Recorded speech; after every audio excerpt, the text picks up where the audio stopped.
people, मेरा नाम है Vishishta and I welcome you all to yet another session of the Hindu analysis. आज हम डिस्कस करने वाले हैं कि आज के न्यूज़पेपर में क्या क्या हाइलाइट्स हैं, यानी 26 मार्च को क्या क्या हुआ। विदाउट एनी फर्दर डिले शुरू करते हैं।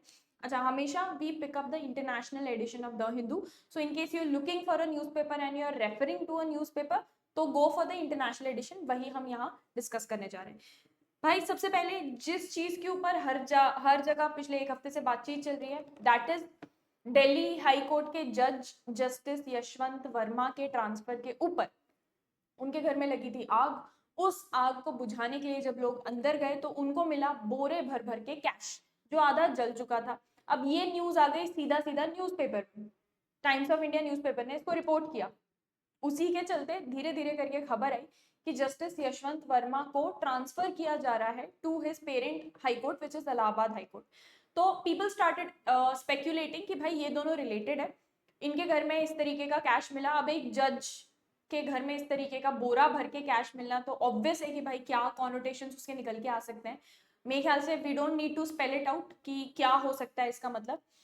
तो सुप्रीम कोर्ट ने इस चीज के ऊपर एक स्टेटमेंट दिया था जिसमें दे सेड कि one thing has nothing to do with the other, कि yes there is a proposal of transfer going on and इस तरीके के एलिगेशन सामने आ रहे हैं, दोनों की अलग अलग प्रोसेस चलने वाली है।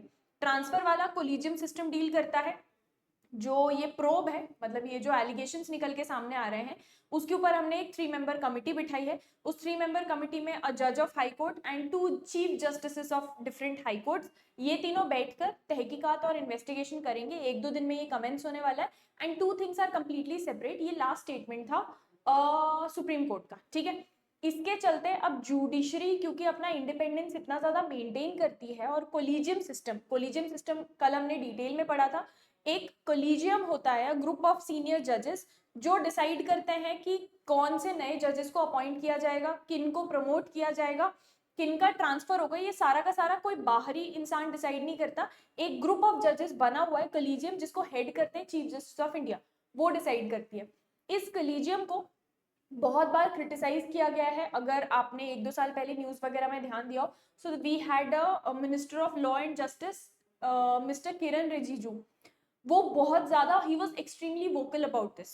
वो हर कभी न्यूज कॉन्फ्रेंसेस वगैरह में इसी के बारे में बोल रहे होते थे कि भाई ये कोलिजियम सिस्टम को हटा देना चाहिए। 2014 में एक एनजेएसी एक्ट भी आया, national judicial appointments committee, NJAC, national judicial appointments committee. ये एक्ट आया पार्लियामेंट में और ये एक्ट पास भी हो गया था, लेकिन फिर सुप्रीम कोर्ट ने 2015 में, यानी 1 साल के अंदर, दे स्ट्रक डाउन दिस एक्ट, मतलब इसको आने नहीं दिया। अब क्योंकि इस तरीके की वारदात सामने आई है तो यहाँ पर हमने कल भी पढ़ा था, जैसे कि जगदीप धनखड़ जो कि हमारे वाइस प्रेसिडेंट हैं and x official chairman of Rajya Sabha, जो वाइस प्रेसिडेंट होते हैं वही x official chairman of Rajya Sabha भी होते हैं। उन्होंने एक फ्लोर मीटिंग बिठाई है, बुलाई थी, कमेंट्स करने वाले थे, जिसमें वो इसके ऊपर वापस डिस्कशन करने वाले हैं। तो हालांकि उन्होंने बोला है कि भाई ये जो एलिगेशंस, अभी मैं कैश वाले एलिगेशंस की बात कर रही हूँ, ये जो एलिगेशंस लगाए गए हैं ना, इनके ऊपर जब 3 मेंबर कमिटी अपनी रिपोर्ट देगी हम उसका वेट करेंगे and then we'll talk about it. But ये ट्रांसफर वाले केस के ऊपर तो हम बात कर सकते हैं। तो उन्होंने एक फ्लोर मीटिंग बिठाई है और उनका ये कहना है, अभी अगेन मीटिंग वगैरह होगी, डिस्कशंस होंगे, तो अगले आने वाले 1 हफ्ते में हमको बहुत कुछ, और प्रॉब्ली हर दिन ही कुछ ना कुछ नया पता चलेगा। बट बेसिक डिस्कशन जो हुआ है वो ये हुआ है कि भाई अगर एनजेएसी होती, नेशनल जुडिशियल अपॉइंटमेंट्स कमिटी होती, तो इस तरीके की कोई चीज शायद आज हुई ही ना होती, which is actually happening because of collision system. तो he is calling for a collegium system reform, कि सिस्टम को हटाया जाए बिकॉज इट लैक्स ट्रांसपेरेंसी। अंदर अंदर क्या चल रहा है, किस बेसिस पर डिसीजन लिया गया है, किस बेसिस पे किसी को ट्रांसफर किया जा रहा है, ये सब हमको कभी नहीं पता चलता पब्लिकली। सो ट्रांसपेरेंसी नहीं है। दूसरी चीज इट्स एक्सट्रीमली एब्स्ट्रैक्ट, कुछ प्रैग्मेटिज्म नहीं दिखाई देता उसमें। तो कोलिजियम सिस्टम में रिफॉर्म की जरूरत है, ये बेसिकली गवर्नमेंट ऑपोजिशन का कहना है, ठीक है। ये हमको समझ में आ चुका basic.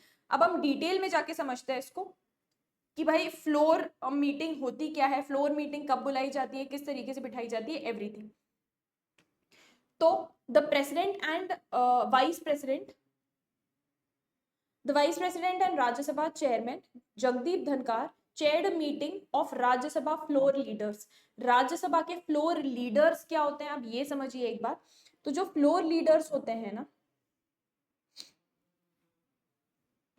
they are actually the representatives of their own respective parties in the upper house of the Indian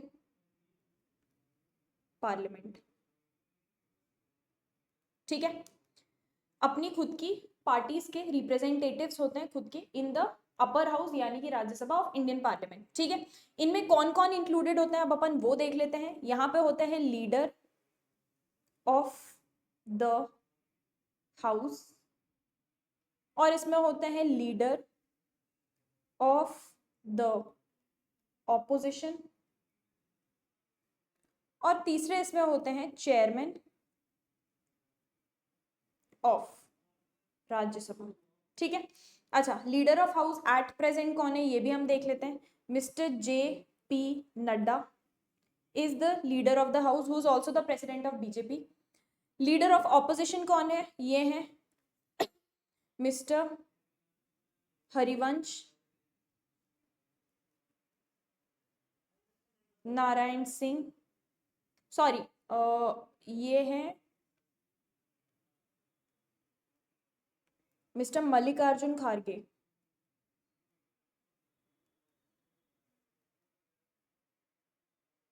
chairman of Rajya Sabha कौन है, ये हम अभी पढ़ चुके हैं, मिस्टर जगदीप धनकार. अच्छा, एक और चौथा इंसान भी यहाँ पे होता है who is actually the deputy chairman of Rajya Sabha. Deputy chairman of Rajya Sabha. ठीक है, डेप्यूटी चेयरमैन ऑफ राज्यसभा है मिस्टर हरिवंश नारायण सिंह. ओके, ये सबको मिलाकर बनता है द राज्यसभा फ्लोर लीडर्स. ये चारों कहलाते हैं राज्यसभा फ्लोर लीडर्स. ठीक है, leader of the house, leader of the opposition, chairman of Rajya Sabha and deputy chairman of Rajya Sabha. इनकी मीटिंग बुलाई गई थी by the Rajya Sabha chairman that is mister Jagdeep धनकार. ठीक है, coming back to the discussion now. Tuesday को ये मीटिंग बुलाई गई थी in the context of recovery of half burn currency, जो हमने अभी बात की notes. while both the center and the opposition concurred on the need for an alternative to the present collegium system. Centre और opposition दोनों ही इस बात पे अग्री कर रहे हैं कि भैया ये कॉलेजियम सिस्टम जो चलता आ रहा है इसको तो रिफॉर्म की जरूरत है. They both agree on this. इस पे दोनों की बिल्कुल प्रॉपर सहमति है. which the two sides said lacked transparency. Again मैंने कल जो पूरा कॉलेजियम सिस्टम समझाया था उसके बारे में ही कि भाई ट्रांसपेरेंसी नहीं है, हमको समझ ही नहीं आ रहा आपने किसी को प्रमोट किया क्यों किया, अपॉइंट किया क्यों किया. There is absolutely no transparency in the appointments और ट्रांसफर. ठीक है, leader of opposition in the Rajya Sabha and Congress president mister Mallikarjun खड़गे, he placed the onus का मतलब होता है burden on the government to clarify its position. उन्होंने पूरा का पूरा बर्डन, ओनस, जिम्मेदारी गवर्नमेंट के ऊपर डाल दी कि आप बताइए अपना पोजीशन क्लियर कीजिए, आपके हिसाब से कॉलेजियम सिस्टम का क्या होना चाहिए. At the end of the inconclusive meeting, मतलब अभी इस मीटिंग का कुछ कंक्लूजन नहीं निकल के आया, they just had a discussion. It was decided कि जो बीजेपी के प्रेसिडेंट हैं, लीडर ऑफ द हाउस हैं इन the Rajya Sabha mister JP Nadda, ये एक 1-on-1 मीटिंग कंडक्ट करने वाले हैं. ये जो अभी अपन ने सारे फ्लोर लीडर्स पढ़े उनके साथ, जहां पे they will try to arrive at a solution. ठीक है, इसके अलावा NJAC के बारे में बात करते हुए, NJAC एक्ट जो आया था 2014 में, उसके बारे में बात करते हुए उनका ये भी कहना था कि अगर mechanism for judicial appointments had not been struck down, जो सुप्रीम कोर्ट ने 2015 में उसको स्ट्राइक डाउन कर दिया था, हटा दिया था, अगर ऐसा नहीं होता तो आज चीजें डिफरेंट होती. NJAC बिल जिसको रैटिफाई किया था 16 असेंबलीज ने एंड इसको प्रेसिडेंट का असेंट भी मिला था, 2014 में आया था, बट एक साल के अंदर ही यानी अक्टूबर 2015 में सुप्रीम कोर्ट ने उसको स्ट्राइक डाउन कर दिया. Mr. Dhankar also said, to quote him, now it is befitting the occasion to reiterate that it was a visionary step. कि NJAC को लाने का जो कदम था, जो स्टेप था, वो विजनरी था, फ्यूचर को नजर में ध्यान में रखते हुए ये स्टेप लिया गया था. And imagine if that had taken place things would have been different. ठीक है, अच्छा, ये 1 घंटे करीब करीब मीटिंग चली, उसमें उन्होंने ये भी बोला, ये सारी के सारे पॉइंट्स को रीइटरेट किया. In a reply to this mister Kharge said that the chairperson's concerns were valid and there was a need to look for an alternative judicial appointment system. Basically what the discussion is going towards is कि भाई collegium system में तो reform की जरूरत है. Ultimately वो जज के ऊपर जो एलिगेशंस हैं वो साबित हो ना हो, असली में वैसा हुआ है नहीं हुआ है, regardless there is a huge need for reforms in the collegium system. अभी आने वाले 1 हफ्ते 2 हफ्तों में ऑलमोस्ट हर दूसरे दिन इनकी मीटिंग होने वाली है, हमको कुछ कुछ नया पता चलता जाएगा. सो हम फॉलो अप खबरें पढ़ते जाएंगे. ठीक है. नेक्स्ट, इंडिया ने भाई सैमसंग के ऊपर टैक्स डिमांड लगाया 650 मिलियन का, जो उनके एक्चुअली पिछले साल होने वाले प्रॉफिट का,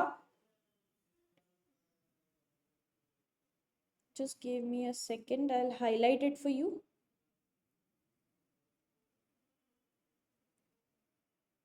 हाँ, ये उनके नेट प्रॉफिट जो पिछले साल इंडिया से उन्होंने जनरेट किया था वो करीब करीब 955 मिलियन डॉलर्स था, और इंडिया ने या इंडियन गवर्नमेंट ने 601 मिलियन डॉलर्स की टैक्स डिमांड की है. इंडियन गवर्नमेंट या कस्टम्स अथॉरिटी रादर, उनका ये कहना है कि जो सैमसंग ने कंज्यूमर इलेक्ट्रॉनिक्स ऑर्डर किए थे और उनके एग्जीक्यूटिव्स को 601 मिलियन डॉलर पे करने हैं क्योंकि they were trying to evade customs tariff. Components को गलत दर्शाकर, बेसिकली मिस रिप्रेजेंट करके, they try to evade tariff. जो 20% लगना चाहिए था वो एक्चुअली 10% लगा. तो उस पूरे कैलकुलेशन को उन्होंने वापस से कैलकुलेट करके निकाला है, and the amount which they owe, which Samsung owes to the customs authorities, is actually $601 million. The demand represents a substantial chunk of last year's net profit of 955 million for Samsung in India, where it is one of the largest players in the consumer electronics. इसको हालांकि Samsung challenge कर सकता है किसी tax tribunal या court में भी, जो कि करेंगे ही, वेरी हाई चांस. ऐसे 600 मिलियन तो नहीं दे देंगे.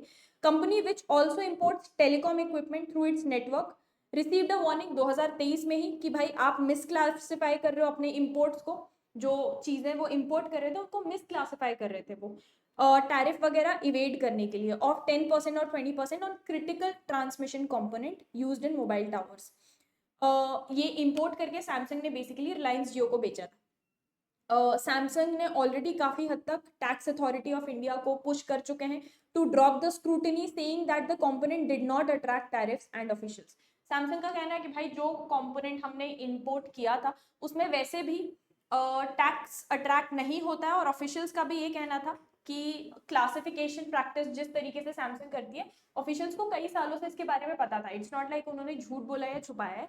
सडनली ये ऑफिशियल्स ने स्क्रूटनाइज करना चालू कर दिया और एकदम से ये लमसम अमाउंट लेकर आ गए. आने वाले टाइम में there is a very high chance कि हमको ट्रिब्यूनल या कोर्ट में ये मैटर चलता हुआ दिखेगा. Coming on to the next one, centre ने इंपोर्ट ड्यूटी ऑन गुड्स जो कि ईवी, इलेक्ट्रिक व्हीकल्स या मोबाइल बैटरीज को मैन्युफैक्चर करने में जो कंपोनेंट्स लगते हैं उनके ऊपर इंपोर्ट ड्यूटी बहुत बड़े अमाउंट में ड्रॉप कर दी है. तो देखो होता क्या है, मान लो इंडिया में ईवी मैन्युफैक्चर हो रही है, ठीक है, लेकिन ईवी के कंपोनेंट्स हम अभी खुद बनाने के केपेबल नहीं है. तो उनको जो भी मान लो ईवी का मैन्युफैक्चरर है, मान लो चेतक, बजाज चेतक, ठीक है, चेतक, ठीक है, तो बजाज ईवी के कंपोनेंट्स चाहे बैटरी हो या बहुत सारे और कंपोनेंट्स होते हैं उनको कर रहे हैं इंपोर्ट. मान लो ये इंपोर्ट जो कर रहे हैं वो कर रहे हैं जर्मनी से फॉर एग्जांपल, ठीक है. जर्मनी से ये कंपोनेंट्स इंडिया में आएंगे, वो बंदा जो ईवी बना रहा है वो इंपोर्ट करेगा. अब इन कंपोनेंट्स के ऊपर लगती है ड्यूटीज, ठीक है, 10%, 15%, 20% के हिसाब से. बेसिकली उनको उतना एक्स्ट्रा पैसा पे करना पड़ता है. अब हो क्या रहा है, इंडिया का जो डोमेस्टिक प्रोड्यूसर बैठा है जो ईवी बना रहा है उसको महंगे पड़ रहे हैं कंपोनेंट्स, ठीक है, उसके लिए मुश्किल हो रहा है इनको इंपोर्ट कर पाना. सरकार क्या चाहती है, सरकार क्या चाहती है, अल्टीमेटली हमारा डोमेस्टिक प्रोडक्शन बढ़ना चाहिए. जो डोमेस्टिक प्रोड्यूसर्स हैं, जैसे यहाँ ईवी का डोमेस्टिक प्रोड्यूसर हो गया कोई, ठीक है, कंट्री के अंदर का ही प्रोड्यूसर, उनका प्रोडक्शन बढ़ना चाहिए. तो प्रोडक्शन बढ़वाने के लिए आप भाई वो जो कंपोनेंट्स मंगवा रहे हैं उसको तो सस्ता करो ना, ताकि वो ज्यादा मंगवा पाए.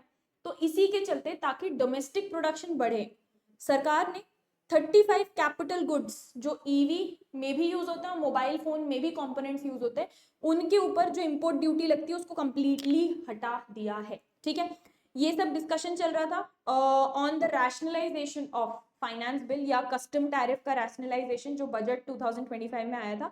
उसका एम ही ये था कि डोमेस्टिक प्रोडक्शन को बूस्ट करना है, बढ़ाना है, एक्सपोर्ट कॉम्पिटिटिवनेस। अब देखो, जो बंदा इंडिया में प्रोड्यूस करके इंडिया में ही बेच रहा है वो डोमेस्टिक प्रोडक्शन उसका बढ़ेगा। दूसरा, जो बंदा इंपोर्ट करके कंपोनेंट्स को इंपोर्ट करके इंडिया में कोई चीज बना रहा है और फिर हम एक्सपोर्ट कर रहे हैं, उससे भी तो हमारा फायदा हो रहा है ना। अगर तुम कोई चीज बना के बेच रहे हो तो तुम कमाओगे ना।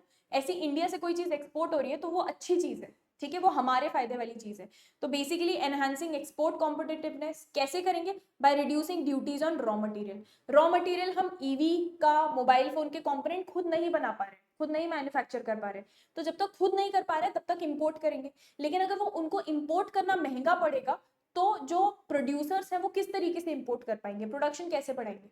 ठीक है, तो सरकार ने पूरा तिकड़म बिठाई। उन्होंने बोला भाई रॉ मटेरियल इंपोर्ट जो हो रहा है इस चीज से रिलेटेड, जब तक अपन खुद मैन्युफैक्चर नहीं कर सकते तब तक एटलीस्ट इनको सस्ता कर देते हैं। तो सस्ता छोड़ो, उन्होंने इंपोर्ट ड्यूटी कंप्लीटली हटा दी है। ओके, यहाँ पे miss Sitharaman who is our finance minister, उनका ये कहना था it was necessary to make this provision as the 1961 tax law permitted only the examination of physical books of account and manual records of income expenditure। अच्छा, कई लोगों का ये भी कहना है कि this has come exactly ahead of US से एक डेलीगेशन आ रहा है जो इंडिया में आके बातचीत या डिस्कशन करने वाले थे ऑन दीज रेसिप्रोकल टैरिफ जो यूएस लगा रही है। बट निर्मला सीतारमन जो हमारी फाइनेंस मिनिस्टर है, उनका ये कहना है कि भाई ये जो प्रोसेस, ये प्रोसीजर है पिछले 2 सालों से चल रहा है, अभी बस इंप्लीमेंट हुआ है। तो this has nothing to do with the other thing, but people are speculating this could have something to do with US का reciprocal tariff. Okay, coming on to the next one. Delhi का हाल ही में budget present किया गया है। आप देखेंगे धीरे धीरे करके झारखंड देखा हमने, तमिलनाडु देखा, अलग अलग स्टेट्स अपना अपना बजट प्रेजेंट कर रहे हैं। तो दिल्ली का 1 लाख करोड़ का बजट प्रेजेंट किया गया है जिसमें बहुत बड़ा amount of budget has been allocated to health and education. So the BJP presented a 1 lakh crore budget for Delhi on Tuesday, जिसमें आप आम आदमी पार्टी को हरा के अभी सत्ता में आए लगभग 2 महीना भी नहीं हुआ है एंड बजट प्रेजेंट किया है। The chief minister Rekha Gupta who also holds the finance portfolio, she has finance portfolio, तो इन्होंने ही प्रेजेंट किया था। इसमें 5100 करोड़ अलॉट किया उन्होंने, 2500 रुपए मंथली कैश एड औरतों को देने के लिए। ठीक है, 100 करोड़ एलोकेट किए हैं 100 अटल कैंटीन्स को चलाने के लिए, जहां पे 5 रुपए और 20 रुपए में मील्स बेचे जाएंगे। 210 करोड़ लोगों को इस स्कीम के थ्रू खाना प्रोवाइड किया जाएगा। 5 बहुत ही मिनिमल पैसा होता है, मतलब 5 रुपए में मील, आप समझ लो कितना सस्ता, तो कमा तो बिल्कुल नहीं रहे। और काफी बड़े अमाउंट में यहाँ पर बजट में प्रायोरिटी एरियाज में आपको देखने को मिलेगा कि हेल्थ सेक्टर को बहुत बड़े अमाउंट में बजट एलोकेशन हुआ है एंड एजुकेशन को बहुत बड़े अमाउंट में बजट एलोकेशन हुआ है। Coming on to the next important news, right. तो जो पैनल की बात हमने की थी, 3 मेंबर पैनल, उन्होंने इंक्वायरी स्टार्ट कर दी है। सबसे पहले वो जज के घर गए। So the 3 member committee of जज on Tuesday began its in depth inquiry into the allegation that sacks of half burned currency were found after dowsing a fire। ठीक है, तो सबसे पहले जस्टिस यशवंत वर्मा, जिनके ऊपर ये एलिगेशंस हैं, उनके घर गए, who has been taken off judicial work and recommended for transfer Allahabad high court में। जो ये कमिटी है इसमें पंजाब हरियाणा हाई कोर्ट के चीफ जस्टिस हैं, इसमें हिमाचल प्रदेश हाई कोर्ट के चीफ जस्टिस हैं एंड कर्नाटका हाई कोर्ट के जज। मैंने बताया था 2 chief justice of high courts and अ जज ऑफ हाई कोर्ट को मिलकर कमिटी बनाई जाती है। They visited the residence as part of the second investigation stage। Justice Verma's response which was part of the documents, Justice Verma ने basically अपना response submit किया था सुप्रीम कोर्ट को, जिसमें उन्होंने ये बोला था कि देखो मेरा नाम तो ऑलरेडी खराब हो चुका है, रेपुटेशन खराब हो चुकी है, अब अच्छा यही होगा कि इन्वेस्टिगेशन हो जाए प्रॉपर तरीके से, सब कुछ सही साठ तरीके से हो जाए, ताकि at least the name, my name gets cleared.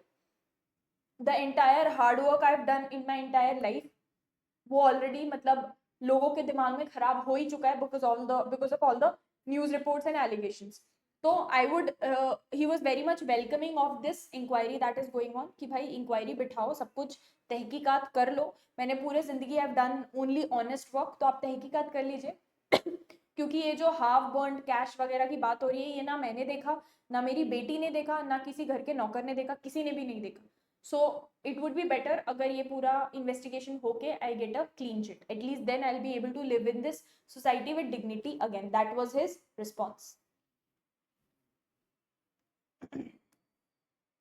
अच्छा, सेंटर का कहना है कि यूएस जो रेसिप्रोकल टैरिफ्स लगाने की बात कर रहा था वो एक्चुअली इंडिया को पे इम्पोज नहीं कर रहा है. यहाँ पे minister of state for commerce and industry mister Jitin Prasad, इनका कहना है यहाँ पे India and US will focus on increasing market access, reducing import duty and non tariff barriers, enhancing supply chain integration in the propose bilateral trade agreement, ऐसा parliament ने inform किया है. एक रिटन रिप्लाई दिया है मिनिस्टर ऑफ स्टेट ने लोकसभा को, जिसमें उनको लोकसभा को ये बताते हुए कि भाई यूएस ने जो भी रेसिप्रोकल टैरिफ की बात की है वो इंडिया पे अप्लाई नहीं किया है. He said that the government continued to engage with the US to achieve enhancement and broadening of bilateral trade. कि yes, US ने इस तरीके की बात की है लेकिन it is not targeted at या towards India.